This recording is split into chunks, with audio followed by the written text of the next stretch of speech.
Alright, stickless it is. Good morning, ladies and gentlemen. I'm your technical critic, and it's time for my review of the Season 4 first opening episode for Legend of Korra. And I have to say, oh dear God. I don't even know how to break this down, but it was so bad.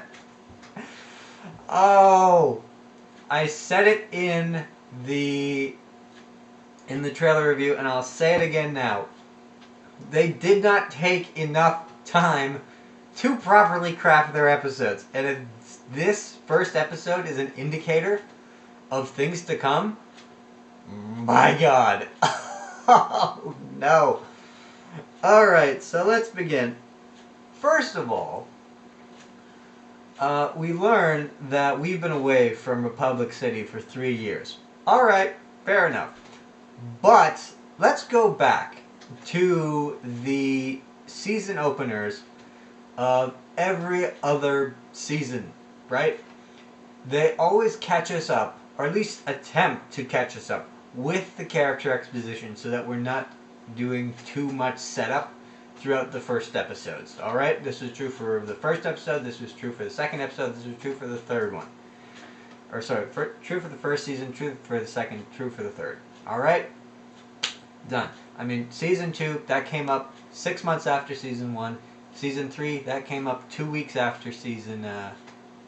wait, was that 2 weeks? No, it was like, maybe like 6 weeks. Yeah, I think it was like 6 weeks after, Season 2. So, we've always had that update going on. Okay, this is what's going on, da-da-da-da-da-da-da-da. This one starts off with a newsreel of everyone saying, hey, everything's happy. It's like, okay, but you haven't told us anything about the characters that we've come to know and love for 3 seasons. Alright, fine. So they start with opening a train station.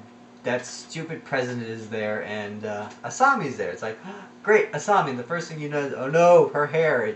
Thankfully it's not cut. In the trailer I thought it was cut. It's not. It's got a ponytail. So it's like, okay. She kept the length. I'm fine with that. And immediately you're thinking, okay, Asami's here.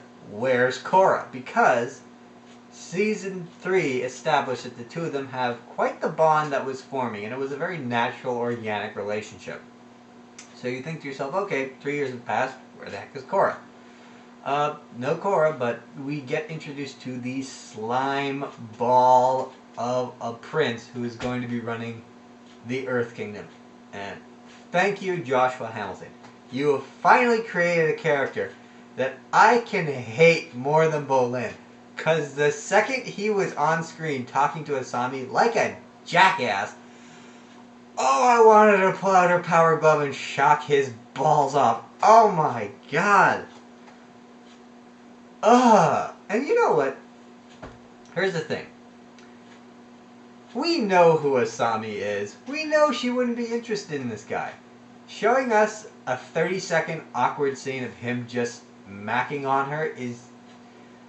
it's insulting to the character, and it's insulting to the audience. I don't know what you were trying to go for there, if you're really just trying to establish this guy as a real dick in the beginning so that at the end we can either support him or watch him die with some version of satisfaction. It's the Game of Thrones, really. That's basically what Legend of Korra has become. They've really been taking in a Game of Thrones direction since Season 2. So seeing this happen is not surprising, it's just debilitating. And some dude walks up, you have no idea who it is until Asami says Mako, because he looks so different without his hair. If you said that if you guessed that was Mako, or if you say that you guessed that was Mako in the comments before Asami said it was Mako, you're lying. You're lying through your teeth. That he looks like a totally different person. And the second the two of them were on screen, I said, oh dear God, here comes the love interest for Asami. Well, there goes Korra Asami right out the window. Thankfully, she said, it's good to see you again, Mako. And it's like, okay. The worry at the back of my mind is just calming down. Oh. But you never know. They might try and retcon the romance. They might say, okay, you got a nice break for season 3. Back to Love Triangle season 4. Ugh. And then, of course, we move on to the Quivera, I don't know how to say her name. Captain Quivera? Captain Quiver? I don't know, and I don't care. Captain Quivera. It's basically the rest of this episode is setting up that Captain Quivera is going to be the... Right, we were talking about Quivera, or Kyvera, whatever her name is. I hate people who call. Don't worry, the phone is still on, so the next person who calls only gets the busy signal, if that is even a thing anymore. If you're wondering who it was from the library. Not for me, because I don't borrow library books. I go and I read them at the store. They're so much cleaner. I mean, think about it. People who borrow library books read them on the toilet. Do you want to touch something someone was reading on the toilet? Be honest. Anyways, so back to my moral outrage. They were setting up that Captain Quivera is going to be the nemesis for this entire season. And the plot that they're setting up, yeah, it's fine, but it seems so obvious. Okay, so let me break it down. She breaks off from Zaofu, from the Metal Clan, and she's traveling the world by train. Which, good job, Varric, for getting that railway up in 3 years. You know, it only took like a couple hundred to build the railway we currently have. You know, whatever. Anyways, so he gets a worldwide railway set up, somehow, and then they're traveling by train. You can see Bolin. Bolin is, thank God they retconned Bolin back to his season 1 character. Oh wow, he is naive. He's not stupid, but he's naive and he's trusting again. And he's still very loving. So you know what? As growing up, getting through those growing pains and finally having him where he is now, thank God. We are finally with a Bolin that I do not hate. I do not hate this Bolin. So I know, he's being tricked. People are like, Bolin, you're stupid. You're being... No, it's fine. He's trusting. And he thinks he's doing the right thing. This is the perfect situation for Bolin. So, we see Bolin, you don't see him, you see Varric. Varric's there, so you're like, okay, he's along with this, so let's see how this goes. They then have to stop to fight bandits. And as much as I appreciate a master bender going up against a bunch of others, like, the entire point of that shot was to establish that she's a badass. It's like, okay, fine, she's a badass. And then it's like she goes and she ties the bandits to the railroad track, but not like evil villain style. No. They've got to be subtle about her evil villainy. She ties them to the railroad tracks, pray in the executioner's style, and so basically their hands are there, and one person goes, "Oh, we didn't know it was your train." Like, then she like silenced that person by like wrapping metal around their mouth. It's like, okay, dark secret much? So she basically says, okay, look, you can join up with me, or you can wait until the next train comes by and it'll run you over. Because she doesn't say you can wait until the next train comes by to rescue you.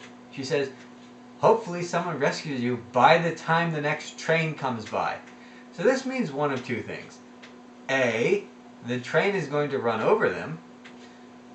B, the people who are on that train will not be as merciful as Quivera will be.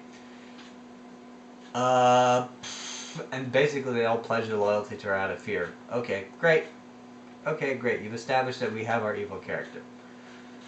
Then we see Opal and Kai. Kai is grown up. He's not the little thief anymore, which is okay. I'm fine with that. Although I was rooting for him to hit the ground when he fell off him. I don't know what it is. Something about me just, ugh.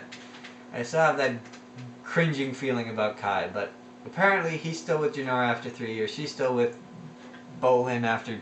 Opal's still with Bolin after 3 years. Why, I cannot imagine, but oh well. So they come, they defeat some bandits who are robbing the store, and then basically the governor of the state comes in and goes, yeah, you defeated 3 bandits, but there's an entire army of bandits around us. what? How are you going to help us? We need more airbenders. It's like, yeah, we're kind of spread thin. So I guess that initiative really didn't pay off too well from the end of season 3. Quivera shows up. There's instantaneously a spat between Opal, her brother, and Quivera because they're expositioning what's been happening. They're like, okay, look, yes, I broke with the Middle Clan 3 years ago. Your mother still hates me over it. She also hates me for taking her son with her, convincing her eldest son to go with her. For a second, I thought it was her husband. I'm like, what? Is that the... It's like, no, that's the son. Then she goes, fiance. It's like, okay, they're getting married. Okay, I'm not sure how this information is going to play out. It really was almost an exercise in building tension. It almost seemed like the entire purpose of that scene was just to build tension. And then the governor shows up. It's like, okay, let's talk in private. Look, I'm going to take over your state I'm going to take over your state one way or another. Bandits or no bandits. You better sign this piece of paper. And the governor's savvy. He knows exactly what's been happening. He knows exactly why Quiva's there. Let's just call it the captain. He knows exactly why the captain's there. He knows exactly what the captain wants with his province. The fact that they go so far as to name it tells me that it may be of some significance. It may be of no significance. I have no idea at this point. But the setup is just making me real suspicious. If the bandits don't work for the captain, then I don't know. Something is very suspicious. Because Opal and Kai, they go to get food from a bunch of little villages. They pick up all the food they can. They're in the sky. They're flying back. And out of nowhere, a plane shows up to fight them for the food. And they're like, bandits. And I'm like, no. Damn it. Where the heck? The guy shows up. He pulls out what looks like a retractable blade from a Klingon army. And he's like whirring it around. It's like, one... This guy is clearly an expert martial artist, if not bender. So, like, good luck on a fully loaded Sky Bison getting around the thing with an airbender shooting blasts of air at you. This guy does not flinch. He cuts 2 ropes, he jumps to the other side, he cuts 2 other ropes. Kai is attacking him like no tomorrow. Opal is doing nothing. She's just hanging onto the Sky Bison's lead rope. You know, the Sky Bison will still fly if you let go. It's not an airplane. You can let go and help your fellow airbender. But no, she just sits there. The dude cuts the 4 lines and literally yanks the food off by his airplane. At this point, it's like, okay, these are some pretty professional bandits. I mean, like, I'm familiar with bandits. They usually have strength in numbers because there's a lot of them. They're usually fairly hungry. They've usually stolen weapons that they can get along the way. They start off as a small group. They had other people come up and join with them. They've got a hodgepodge of weapons and they steal stuff as they go. And they upgrade as they go, right? Great. Where the hell did these guys, 1, get an airplane, 2, get someone who knows how to fly the damn thing, 3, get another guy who happens to be an expert martial artist with a double retractable staff? That is no. You're not fooling anyone. These are not bandits. These guys have clearly been sent here to put the province under siege in order for Quivera to go and take what she wants from it. It's... Oh my god. Look, anyone, and I mean absolutely anyone watching this, should be able to see this plot coming from a mile away. And meanwhile, this entire thing is happening. You're wondering, where the hell is Korra? Well, we cut back to Air Temple Island. Ooh, Korra's coming. Okay, fine, Korra's coming. You see Janora, you see Iki, you see the sister whose name I can never remember. They all go out. Tanrock comes out of the ship. Polar Bear Dog comes out of the ship. No Korra. We're so happy to see Korra again. What? I thought Korra was with you guys. Well, obviously she's not with them. I mean, then they're like, well, where the heck could Korra be? Cut to an underground fighting ring where Korra's having her ass handed to her in an earthbending match. Now, I know that Korra, as an avatar, is not an expert earthbender per se. I mean, sure, she did manage to figure out metal bending, but earthbending, I don't know. It never seemed like it was her strong suit. She always seemed to be best at fire bending and water bending. Air and earth. I never really saw those as her strengths, but that's fine. Moving on from there, so she gets her ass kicked. The guy who's paying her afterwards is like, "Here's for your lackluster performance." He's like, "Hey, you look like that Avatar chick." She goes, "Yeah, I get that a lot," and then she just basically walks out. They're like, "Whatever happened to the Avatar?" I don't know. And that is where the episode ends.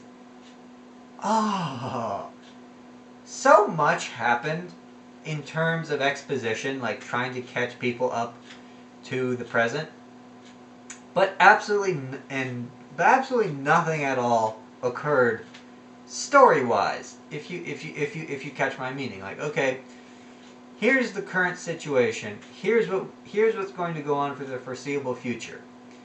But there's no establishing story arc, if you catch my meaning. At the very least, in terms of, and I know that for Avatar, usually the overstretching story arc is established in episode 2. But this is the problem, and it's always plagued Avatar. If you don't show the episodes one after another, it really, really, really messes with the plot.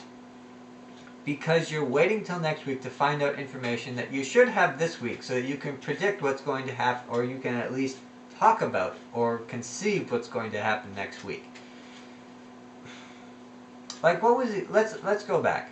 What was the overarching theme that followed us through seasons 1, 2, and 3? Season 1, it was, okay, Korra has to deal with the Equalists. The very first episode, we get a tiny hint about, okay, there's discord between the benders and the non-benders. And then as the second episode continued, we got that overarching story. Okay, fair enough.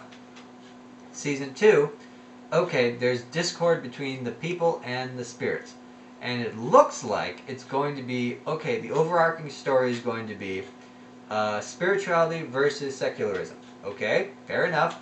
Now, as we know, that trajectory just went, and it was never established. So it basically became, okay, people versus spirits.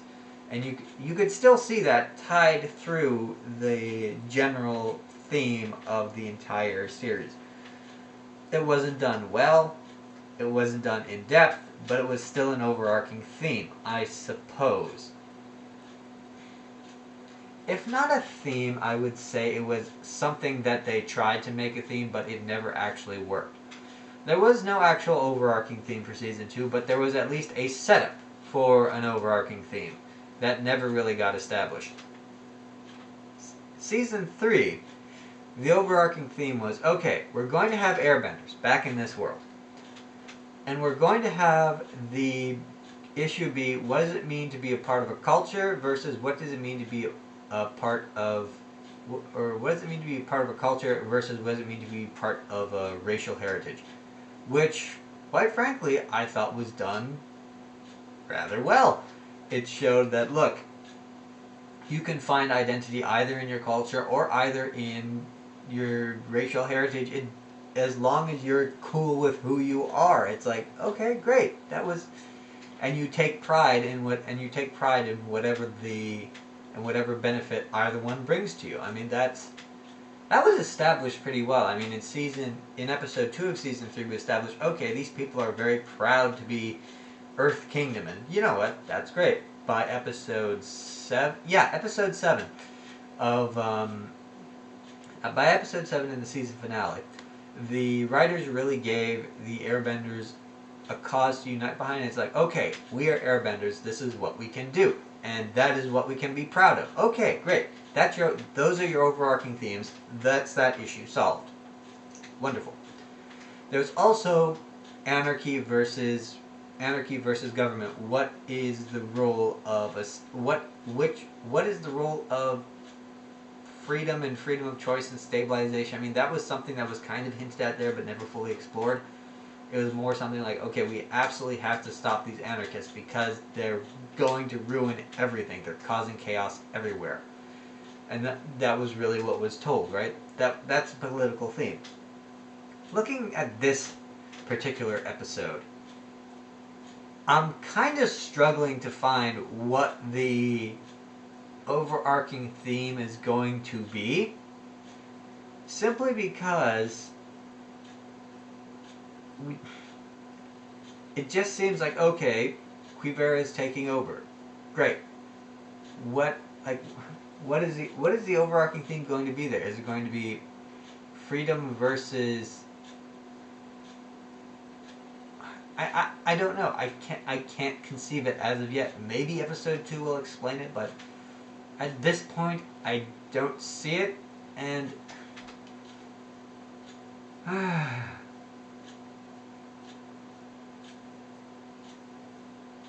what is the role of a tyrant versus what is the role of good government?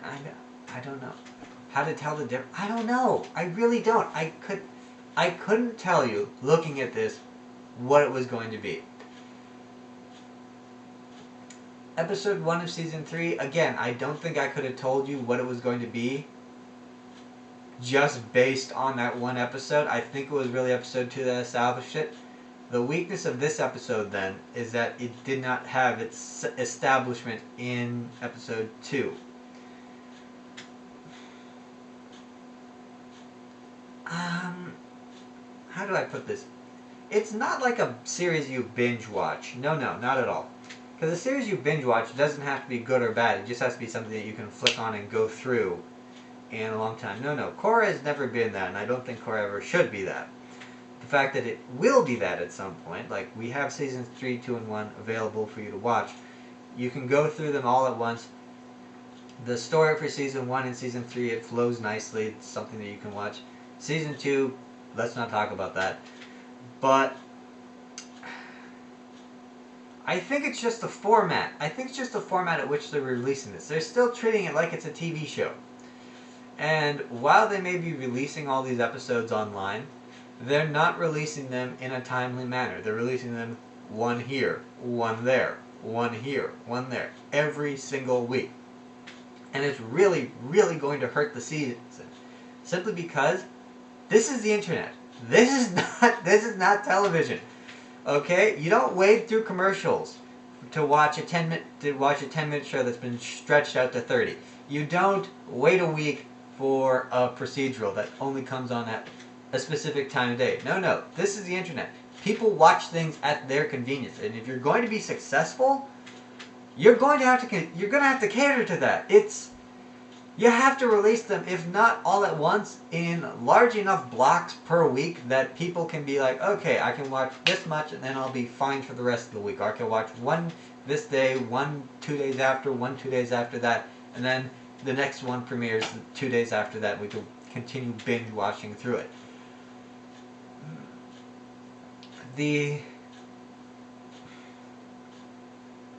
Only in podcast form does going through an entire week waiting for something to come back actually work, because in a podcast what you end up doing is you go, okay, here's a topic, let's talk it to exhaustion, and then okay, that topic's done, see you next week, we will have another topic.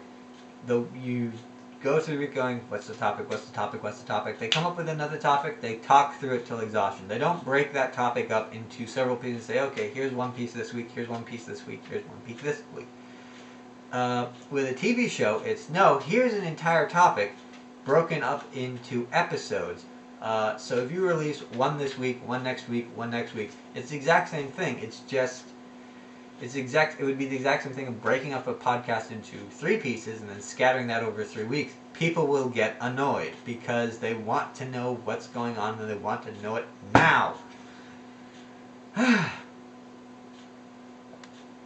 So that's my critique. It's, as an establishing episode, it's not their best. We see characters, but we see very little of them. With the exception of the villain, to whom we are treated quite a bit. And even there, it's just cut, dry, standard issue stuff. This is our villain. Our villain is villainous. Our villain is badass at bending. Ta ta ta ta ta ta. And this is who Korra is going to have to fight. Korra, on the meanwhile, is still on the down and out. We know next to nothing about her, other than the fact that she no longer considers herself the Avatar. And that is pretty much it. I really don't have anything to say. I mean, let's discuss this. The tear from the very last shot of the season 3 finale. People have been speculating and speculating and speculating. Well, I guess we finally know what the tear is about. The tear was not about her being thankful for the airbenders to help her. It was about her feeling that she lost her identity. Okay, I guess everyone else pegged it and I didn't. Yeah, so she's lost her identity. Now she's just roaming the kingdom, doing her stuff. Even though the world seems to be in desperate need of its avatar. I don't know. The show seems to be in a very weird place. It seems to be floating between two extremes. I don't know. I don't know how it's going to play out. I'm not sure if it's going to play out well. As I said in the trailer review, they took way too little time pumping this season out. So I can only wonder what the quality of the writing is. I mean, I don't know. I don't know, but I'm desperate to find out. Alright, so that's been the review. As always, like, favorite, subscribe. Leave that comment in the discussion section below, because next week we will be talking about all of your wonderful comments. This week, no comments. None of you guys commented on the trailer reviews. Or you weren't able to comment on the trailer review. That was my fault. I put it out too late. I know. I'm a horrible, horrible human being. But, like, favorite, subscribe. If you made it all the way through this video, you are a boss, because I know I'm very hard to talk to, and I'm very repetitious. So, yep, that's been the review. I will see you next week.